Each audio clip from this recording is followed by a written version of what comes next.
I think one of the things that for me that I look at is looking at the future development of the area and just looking at where the population growth is. So you look at areas like Lehigh, like Cape Coral, like Port Charlotte, like Northport. Those areas are going to be filled in, and all of the redevelopment plans that are available from the city or from the county or the state shows expanding highways for more people. so it's no doubt that that when you look and do your research, you're looking for population growth, and it should just be an obvious sign that at some point this plot of land, either it's special or just that it's so much population moving into that area is going to cause that value to go up. Well, something too for land, number one, is there power? Do you have the ability to tap a water, or can you dig a well? Do you have the ability to have sewage, or can you tap into a sewer line? So, and then, what are the roads like? Are the roads paved? Are the roads gravel? Do the roads flood? There's some areas that 40 years ago they put roads in, but they're not really there anymore. On a Google map, it looks like it, but it's a bunch of grass.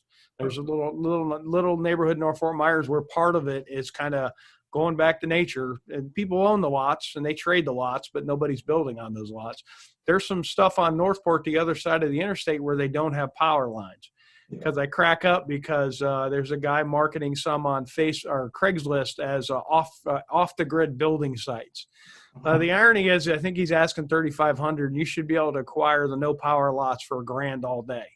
Yeah. So, but you really need to understand. And then there's environmental concerns with every lot as well. Like in the Cape, you've got burrowing owls, gopher tortoises. In Charlotte County, you've got the scrub jay issue. So Northport, you can have scrub jays too.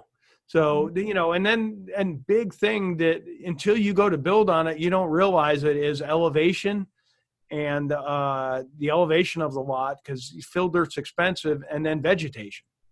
If you have a lot of big trees on it, that's expensive to knock those down. We had a lot recently that we sold that we ended up netting $500 less just because I know it was going to cost.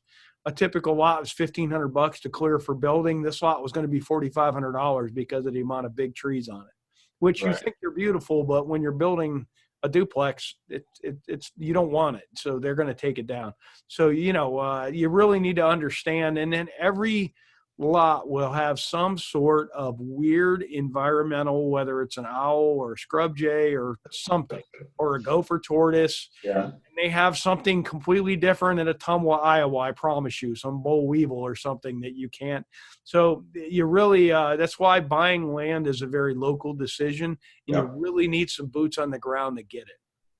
Right. And the other thing to look at is look at the local zoning of the area, not just the current, but the future zoning of an area. So if you're going to buy a single family lot and it's facing what's going to be a commercial lot, right? You want to know that ahead of time, because you don't want to be the one stuck with the house behind a car wash, right?